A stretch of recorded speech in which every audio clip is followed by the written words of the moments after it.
Coming up right now at 5 o'clock, search efforts for former Glee star Naya Rivera will continue at Lake Piru in Ventura County today. The 33-year-old presumed dead. This morning, you'll hear the 911 call from the person who found the boat that she rented. The president heads to South Florida today, a hot spot for the coronavirus. I'm Laura Podesta with details on where else hospitalizations and deaths are climbing at a record pace. And both sides spinning a pair of Supreme Court rulings as a win. Who can now see the president's financial records and why the public most likely won't before the election? Good morning. Up and down the coast, from the beaches to the valleys. Your morning news starts right now. Good morning and thanks for joining us on this Friday. It is July 10th. I'm Joe Butita and it's 5 a.m. Julia Espinoza is tracking the forecast. We're going to go right over to her and get a first look as we head into the weekend. It's already going to be a warm one. Hey, good Friday morning. And yes, this morning, despite seeing those offshore trends from north to east, we were hoping for clear conditions. But in fact, we're actually waking up to those low level clouds and it is pushing out towards the interior valley. So we're seeing much more of this activity compared to yesterday at this hour. So this may be interfering with that warming trend. We take a look at your temperatures out the door. We're in the low 60s down towards the south coast, including Santa Barbara and Oxnard. 50 degrees for San Ynez, 53 for Santa Maria, Gaviota 56 degrees. Your daytime highs for those interior valleys are going to be warming up. We have triple-digit heat in the forecast. A heat advisory will be going into effect this weekend, so we're going to be talking all about that. But for now, Joe, sending it back to you. All right, Julia, thank you. Well, the surge in U.S. coronavirus cases continues to get worse. The country's three biggest states, California, Florida, and Texas, have now reported their largest one-day death toll since the pandemic began. President Trump's going to make his way to South Florida today to attend a briefing on drug trafficking. Some parts of the country rolling back their reopenings to deal with the surge. Here's Laura Podesta. Florida reported its highest single-day death toll yesterday. You should take precautions, but there's no need to be panicked. There's no need to be fearful. 120 people died from the coronavirus, bringing Florida's total to more than 4,000. Hospitalizations are also growing at a record pace. Back in April, and this is now. This is how many admissions that we're having to our hospitals with COVID diagnosis. It is double what it was at the beginning of April. Hospitals are being sent additional nurses and staff to help manage the influx of patients. We're going to try adding another person to our group during the day, so we'll have extra people here. But the workload keeps increasing. Texas reported more than 100 deaths for the first time yesterday. Houston health officials warn the total could be higher because people dying at home might not be tested for COVID-19. For those of you who are looking at the number of COVID-related deaths and saying, well, the number's not bad, it may very well be an undercount. And our colleagues in New York saw the same phenomenon. Dr. Anthony Fauci says he hopes states don't need to shut back down. I would think we need to get the states pausing in their opening process. Nevada is closing bars in parts of the state, including Las Vegas. We know that COVID can easily spread when people are congregating for long periods of time. Another hotspot, Arizona, will limit indoor dining to 50%. We have had a brutal June. The state has less than 200 ICU beds available.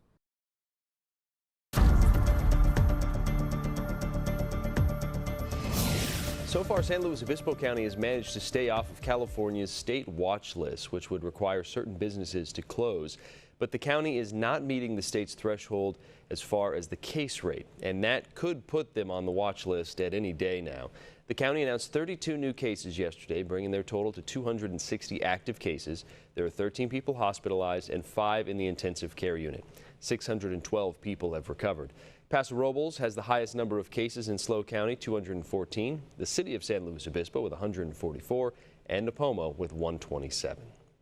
San Luis Obispo County also reported its fourth COVID-19 death yesterday. Health officials say the person who died was 52 years old with significant underlying health conditions.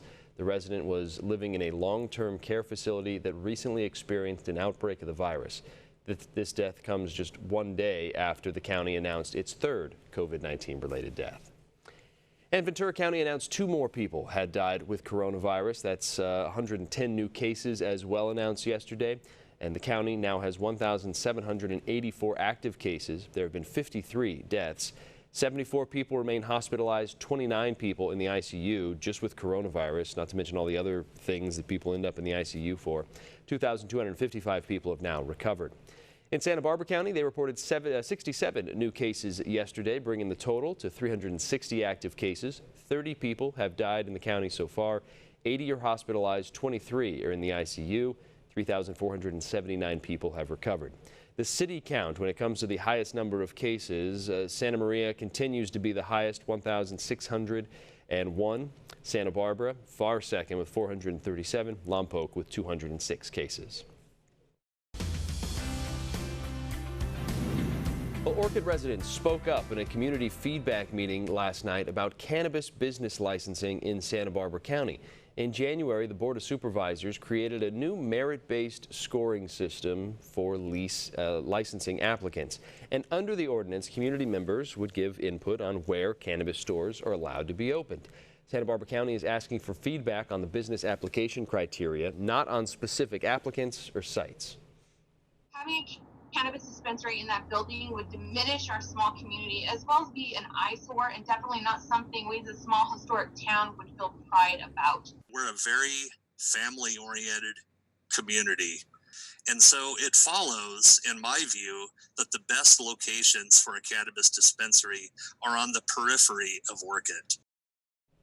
Chapter 50 limits the number of cannabis store licenses in one community that they can have, and this is still majorly up for debate. We'll have more coming up at 6 o'clock. Well, the search this morning for missing Glee actress Naya Rivera will resume once again at Lake Piru in Ventura County, but it has turned into a recovery operation. Rivera disappeared Wednesday while boating on the lake with her young son. Almost 2 days of searching, and so far no sign of her. But we are getting a look at surveillance video and a newly released 911 call. New video shows Naya Rivera and her 4-year-old son arriving at Lake Piru in a Jeep on Wednesday, renting a pontoon boat for a day of swimming and boating. We have recovered video evidence from the dock that shows Miss Rivera and her son being the only 2 people getting on board the boat. We've had no indication after talking to her son that Miss Rivera made it to shore. So the focus of our search efforts are in the water at this time. When Rivera and her son failed to return later in the afternoon, an employee who works for the boat rental business went out looking for them. That employee finding the child all alone, asleep on the boat. 911 is Sponsored reporting. We found a little girl in one of the boats by herself, and her mom's nowhere to be found. It turned out to be a little boy, not a little girl. There was 1 life jacket on board, and there was 1 life jacket on the 4-year-old boy. The only thing I can really comment on is that he gave enough information to investigators to conclude that his mother never made it out of the water. The other life vest they found is for an adult, but there was no sign of Rivera. Authorities searched for the 33-year-old mother using divers and drones. They did that Wednesday and Thursday, and they'll be back out there this morning. One of the things that complicates the search is we have to go with where the boat was found initially and then work our way outward from there. And when you're talking about underwater and visibility that's really limited, it's a slow-going search process. People who know Lake Piru say it's very deep and can be dangerous with whirlpools. A petition has been launched to post warning signs at the lake. Rivera, famous for playing Santana Lopez on the musical Glee. Her 4-year-old son is from her marriage with actor Ryan Dorsey. They divorced in 2018 after 4 years of marriage. And we will have more on the search for Naya Rivera later this morning. It's 5:08 coming up. California challenges the Trump administration's decision to not allow international students to take online courses and remain in the United States. Plus, the first corpse flower at Cal Poly ready for its close-up.